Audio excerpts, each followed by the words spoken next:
Oh, looks like we're live. Hello, everybody. Hope all of you guys are doing well. I'm doing well, just so you know. And today I am with a very, very inspiring person, I would say. But before she introduces herself, I'm just going to take a moment to say, please share out share this out. The way to do this is that you'll see our stream, you'll see a button to share.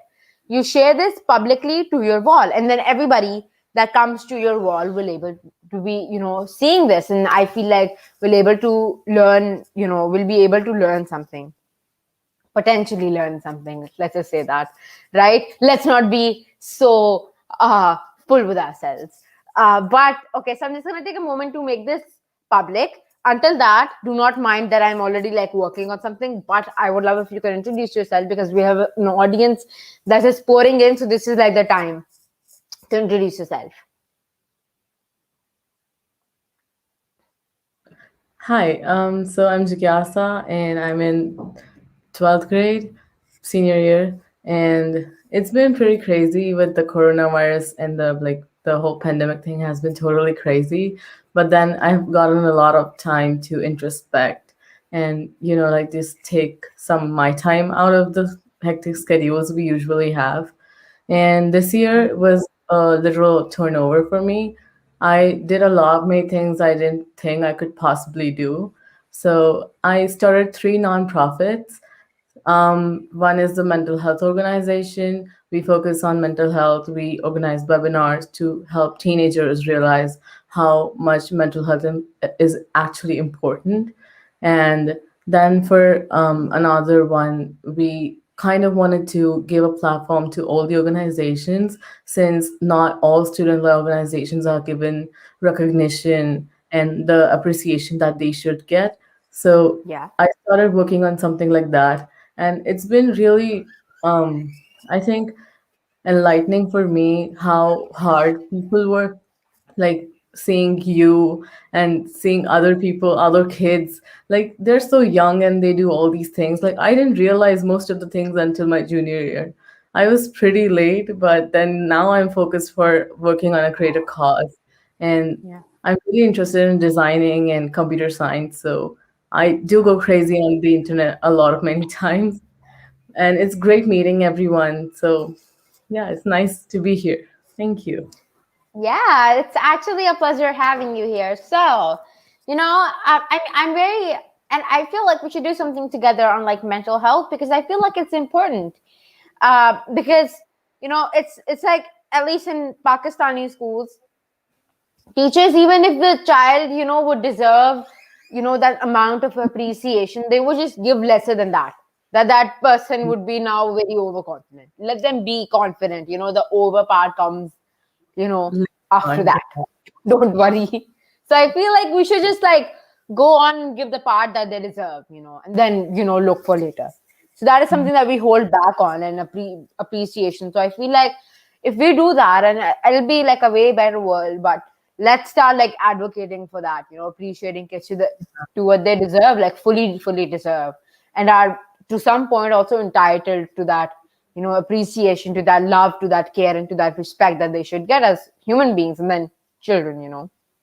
Yeah. So let's learn So, about how your early childhood was, like very early childhood. Um, for me, it was kind of bubbly, to be honest. I was that kind of bubbly kid that liked doing everything I could. I would Hmm. possibly, like, you would find me in the house, probably dancing in the corridors or something. My mom still tells me stories that I love dancing, but it's been years since I last did that. But I was passionate about dance and art from the beginning, but still I wanted to have like a steam kind of turnover on it, that I wanted to do something in technology. I was really interested in how machines work and how all those creators create the games and stuff. So I think from early childhood to now, I've been really passionate about designing and technology. So whenever I'm seeing an opportunity to learn something new, like today I learned about StreamYard, so that's kind of enlightening. I've never used it, but thank you so much for introducing it. And Ah, thanks. my early childhood has been bubbly. That's the right way to put it. Yeah.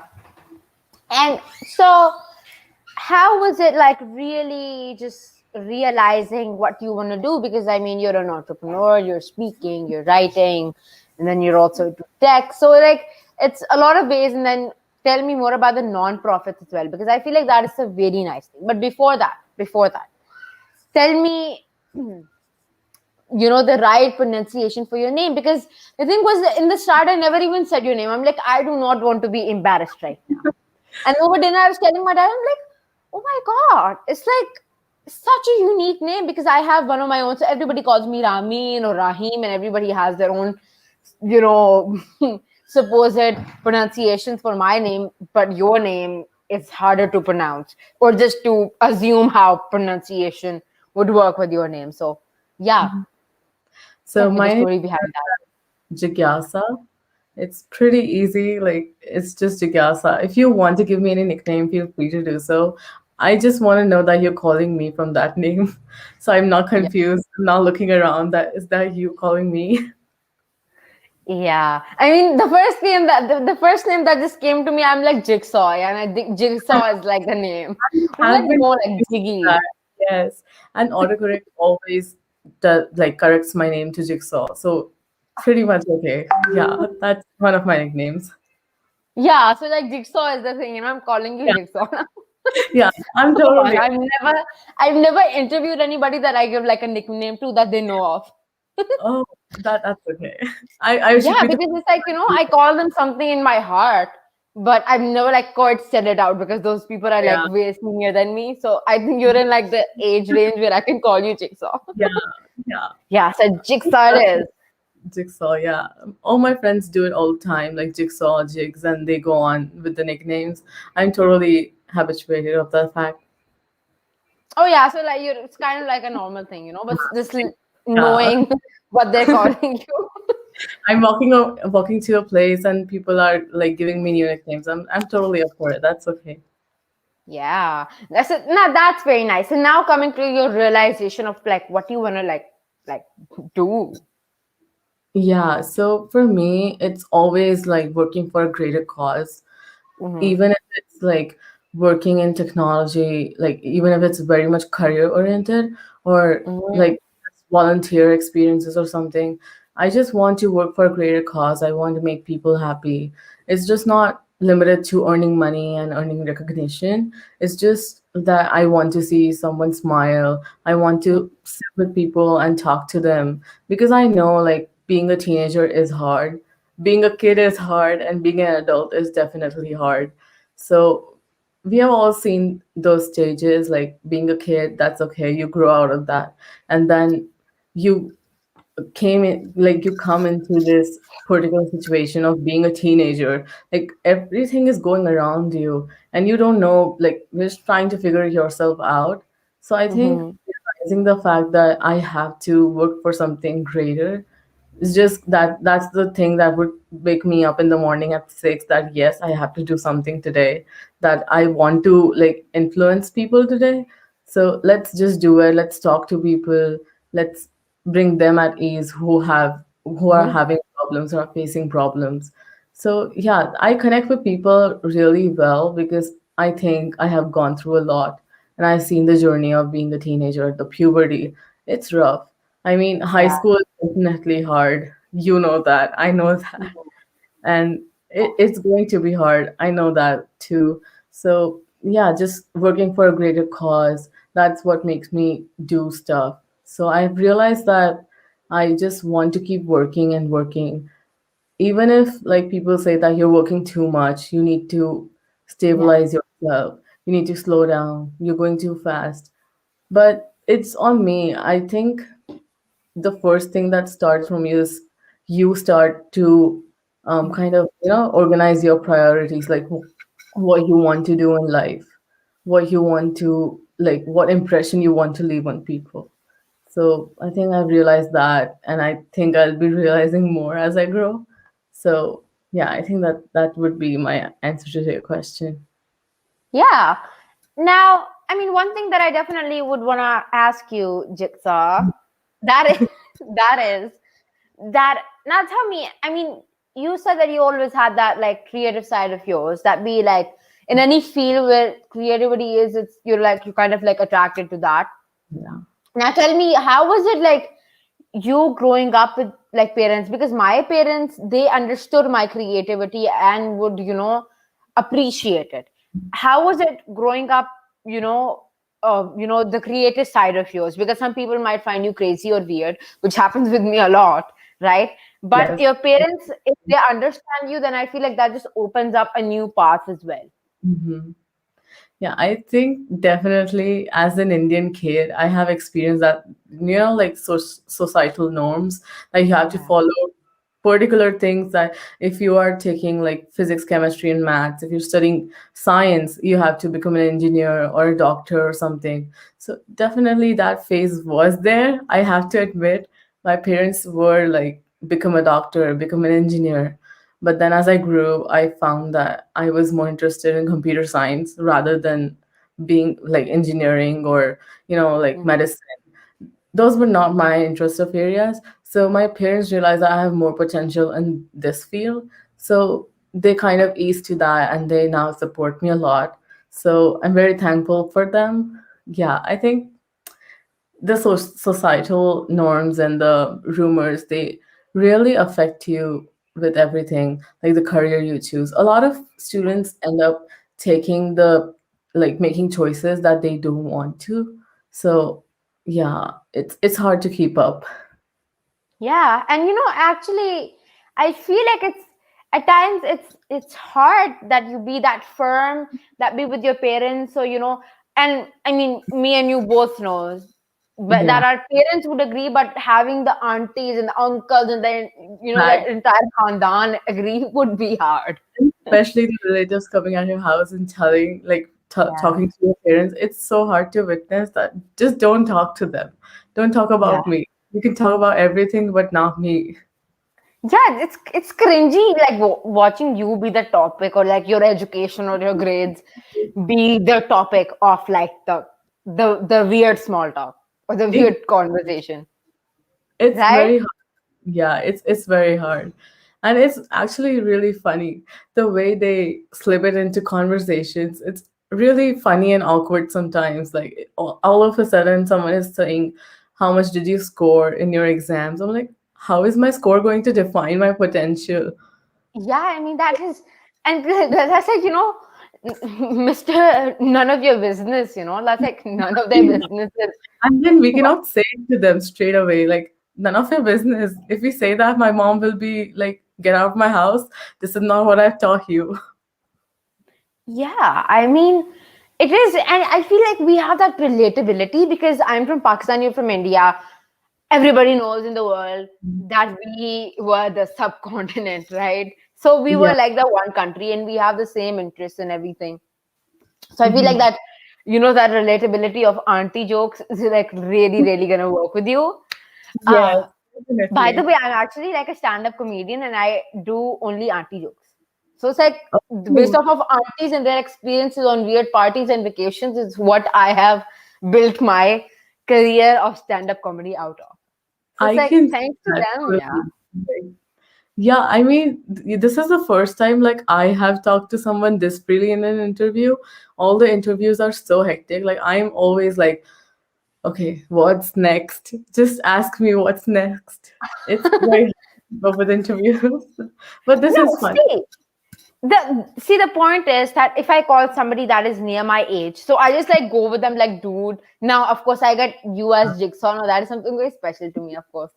But so no, the thing is that if we have that like comfort level, plus, I mean, we can be like good friends and like chat up because come on, everybody needs a friend to call to when they have their problems. Definitely. And I'm talking about problems. First, tell me, you're also like an entrepreneur, right? Mhm. How did that begin, and how did you kind of like choose, or did you already have it in your mind what problems you're gonna solve with your entrepreneurship? I think it was more of like, so we started this, I had this idea in my mind that I wanted to support more organizations. Obviously, I cannot be in each one of them because there are thousands of organizations. I mean, probably millions. I can't count that much. But So I think I had this idea in my head that I wanted to start a subscription box service and include all the products from activists and those organizations, like their monthly letters or their monthly like issues or something. So I wanted to have that in a subscription box. So during like I think it was an entrepreneurial makeathon. During that makeathon, we I met two people online, and we started pitching that idea more, and it grew into an organization, and now we are literally working on it so much that we want to bring it to life. We want that subscription box service to start, and we want to connect with as many small businesses and organizations that we can. So I never knew that I had that entrepreneurial skills in me, but then when I started pitching the idea, I knew that yes, I can do this, I can do that. And then it kind of grew. And also, like this year, my school organized a entrepreneurship summit. So in that also, we organized a lot of activities like pitching and rebranding. So I think I learned a lot from that, and it kind of grew and grew from practice. Yeah. Now it's amazing because I've always dreamed of like having like, subscription boxes, and stuff, and I at some point wanted to have like my own business, and I was like, you know what, it's going to be the same as anybody else, because the depression one, the breakup ones, the divorce ones, the sad, the happy, the bubbly ones, they already are existing and are already running and are in business, but I never thought of that activist, because I mean everybody has their own products and mails and letters and personalized things that you can get from different websites. It's just like combining it in one. Yeah. Uh and now, have you like really launched that yet, or is the working in progress? Because getting an idea ready to run is like a Yeah, it's deal, my friend. It's like a deal. Yeah. So it's kind of like it's still under construction, like we're building it still, but then it's like partially launched because we are still looking for grants and sponsorships. So I Mhm. think when we have that and when we have a full team working on full extent, it would be functioning fully. And I think I could see that in like June we would be functioning fully with that. Yeah. I mean, just saying, but I feel like I should also get like a subscription for that. Yeah, you should definitely. And like we decided to keep the subscription boxes customizable. So we just Yeah. limited the number of products you can add, like price wise, and then you can choose your own products. We just don't want to limit anyone to choices because I think that's hard when you're finding a subscription box online. There's so many choices, but then you don't get the right one that I want this one. I don't want this product and this. So I think we wanted to keep that to you guys that yeah, you can choose your own products. It would be fun. Yeah, it would be. But now, first tell me, you talked about pitching, and I am like that pitch person. So, any idea that I've pitched for, or I've helped startups, also prepare their pitches, because I mean, not to brag, but by the National Incubation Center Pakistan here, I was quoted the best pitcher they've ever seen, the Uh, panel. And whenever I still go there, they're like, I've never seen a pitch like that. I was 11 when I pitched my idea, and but it got accepted by the cohort. So I'm the youngest ever to be incubated. And I've pitched otherwise as well. So, how was pitching for you? Because did you work with like a pitch deck as well? Were you like also like yeah, working with slides, and how was like the mood of the pitch? I've Because never mine was worked. like super funny. Oh yeah, I've never worked for a pitch deck.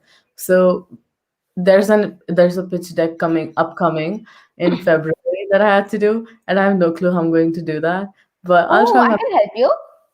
Oh I'm yeah, that amazing with pitch decks. yeah, and then we'll crack on anti jokes. Yeah, I'm definitely Oh called. yeah, amazing. Now that'll be Yeah, amazing. I finally found my friend. Like, yeah, I'm calling you up. That's it. Yeah, you can also give me like a cute nickname, and then like we like Jigsaw and I'll think of something cool that to go with. yeah. Yeah. And so yeah, for the pitching deck, I've never tried it before. And for pitching, I would say it was kind of hard because I'm not the person to like give. Mhm. I'm afraid I have that public speaking fear. So I kind of get nervous a lot and then I start shaking. So it's kind of hard for me to do pitching and stuff. But then yeah, it was good. Like my first try was good and then I knew that I had it in me and I can do it. So yeah, it was pretty good. Yeah. I mean, it's kind of like, I mean, we didn't like grow up doing pitches and like business pitches. So I feel like that it's like a moment of revelation for you that, oh my God, I'm actually like good at this, right? I'm like Yeah, actually good at this. So it's yeah, like a moment of revelation and shock. And then, I mean, that is kind of like blends in to leave you in like mm, joy, happy, whatever positive adjective you want to give to the and then you want situation or like that moment. yeah. And then you want Yeah. to do it more and more like yeah, I want to pitch more, I want to do like more of these competitions. I think yeah, definitely discovering new things about yourself is brings you a lot of happiness. So yeah, definitely. Hmm. And one more thing. So now I'm really wondering about your non-profits because it's like one side you're also an entrepreneur and then you're also like that non-profit person. So they're kind of like two opposites with the same purpose. Mhm. So how is it with non-profits? So for my first nonprofit, actually I was a writer there first, but now I'm the co-founder. So I started working as a writer at Amygdala, which was formerly called Student Wave. What we did was we organized like we had these monthly blogs and stuff. Like you can just write anything you want to feel. Like you, if you feel angry, you can write anything, and we post it on our blog for people to read.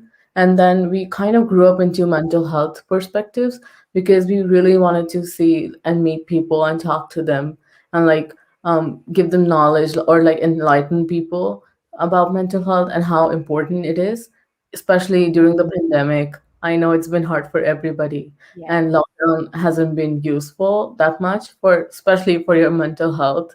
And so what we did is we evolved into a mental health oriented organization, and then we decided to organize monthly webinars so we can like kind of talk to people, have professionals come in, and we can acknowledge all those things and all those feelings all together.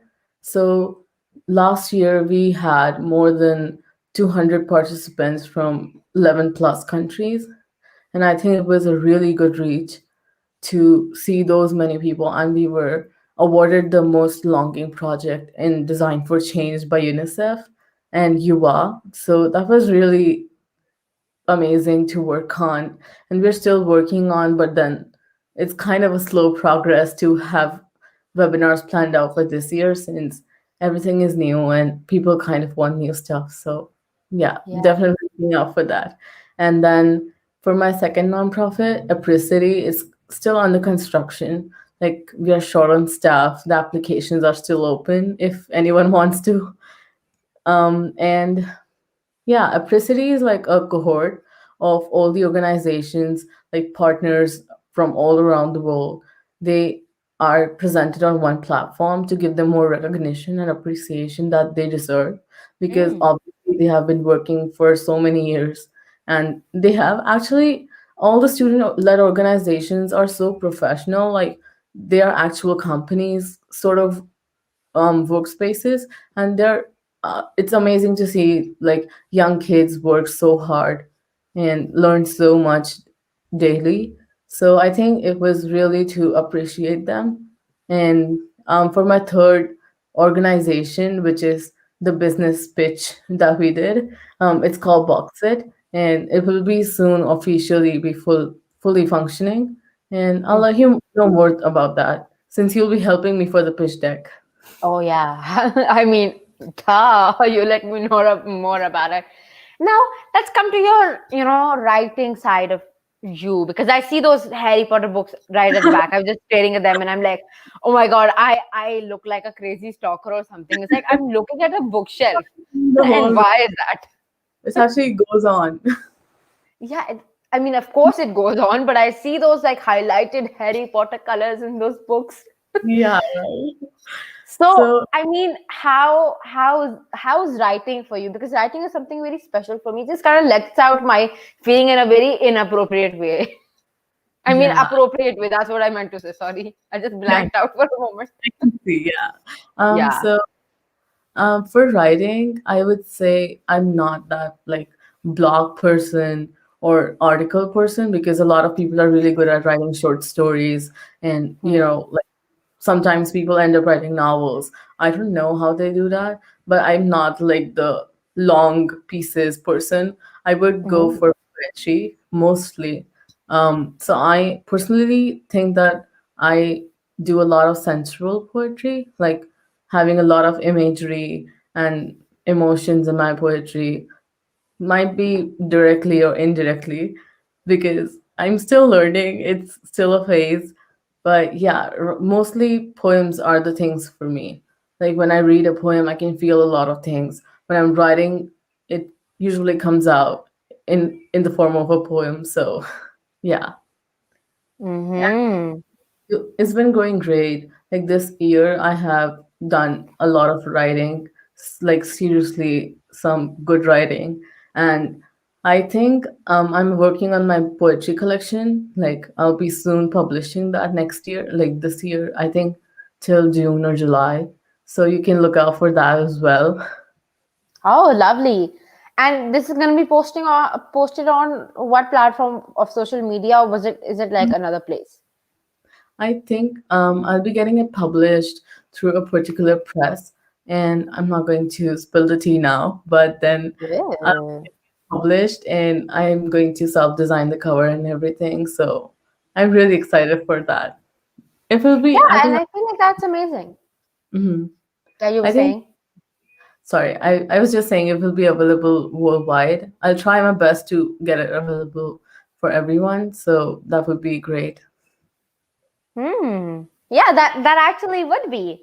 Now, tell me one thing. How and this is something that I feel would be very nice for and very appropriate for me to ask is that how is it being so young and then being working very professionally?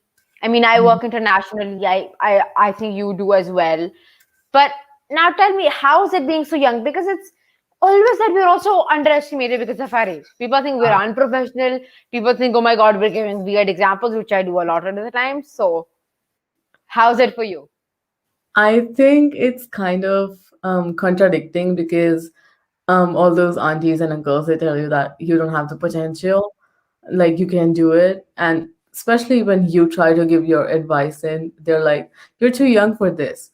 You don't know this stuff." And when we actually do know that stuff, because we have been working in those workspaces, we have been socializing with people from all around the globe. So I think working and learning so much from everyone, even if like you are 13, right? You're 13. Yeah, I'm 13. Yeah.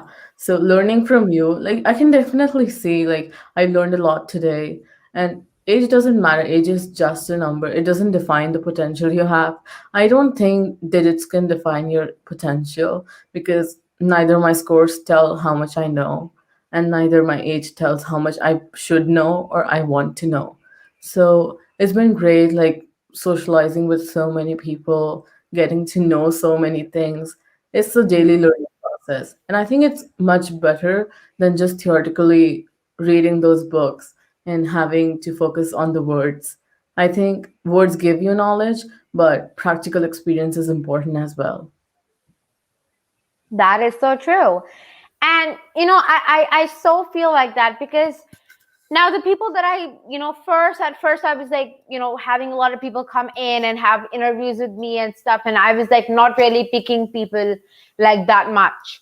Uh, and then people would say mean stuff like, you don't know anything about it. Why are you commenting on this? I'm like, watch out, okay, watch out.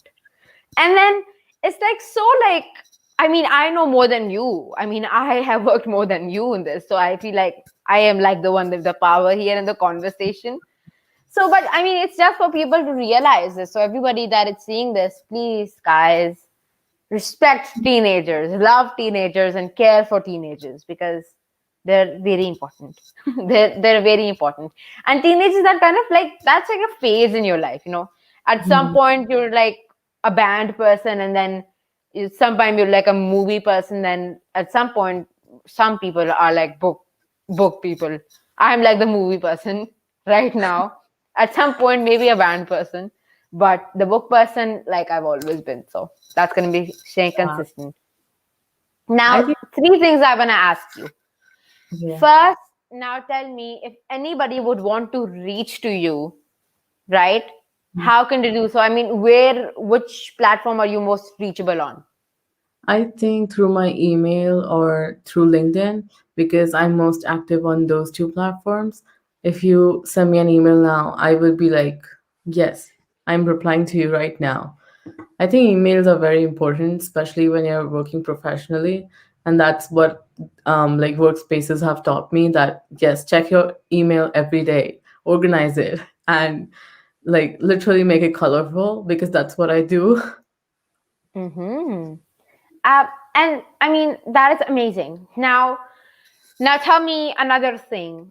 What is one advice that you'd like to give to all the people that may be underestimating the power of you or any other person that's young and is making change and is making impact? Mhm. I think the one thing I would want to say to everyone is just ignore the words that you hear in the society when you're walking out. Just walk ahead. Just don't look back. There's this ladder of glory waiting for you. So just do it. Just don't stop doing anything you're doing right now. It's important and it's going to bring amazing results at the end. Mm-hmm. Thank you so much. And you answered my last question like the best for the audience. So that's like a two in one. And yeah, thank you so much, everybody, for watching. And even if after the interview ends, you have some problems, if you're like, what I meant was questions. Sorry, I blank out a lot. You can just like drop it down in the comment box. I go through it like a lot so that I can ask Jigsaw or like I can answer it with myself. Okay. So I'm really liking this Jigsaw thing, right? Um, Even yeah, I'm enjoying it. Yeah, someone is calling me Jigsaw. That sounds nice.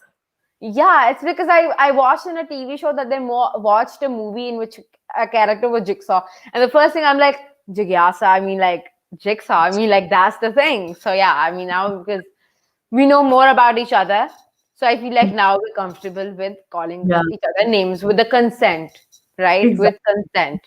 So thank you Consent. so much, everybody, for watching. It was amazing having you on, Jigsaw. Thank you so much. It was just, you know, a very nice thing to just like honestly interview somebody that's my age and is not four times or five times my age.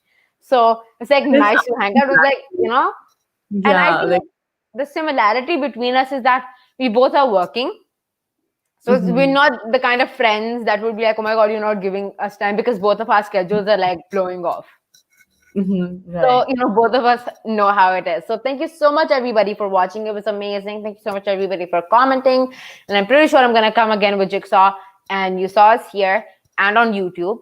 And I would love if you can share it and then like it and comment as to how you liked it. And please give me some feedback as to how things are, you know, rolling in interviews. And I've been saying that like a lot lately. Thank you. Thank you so much.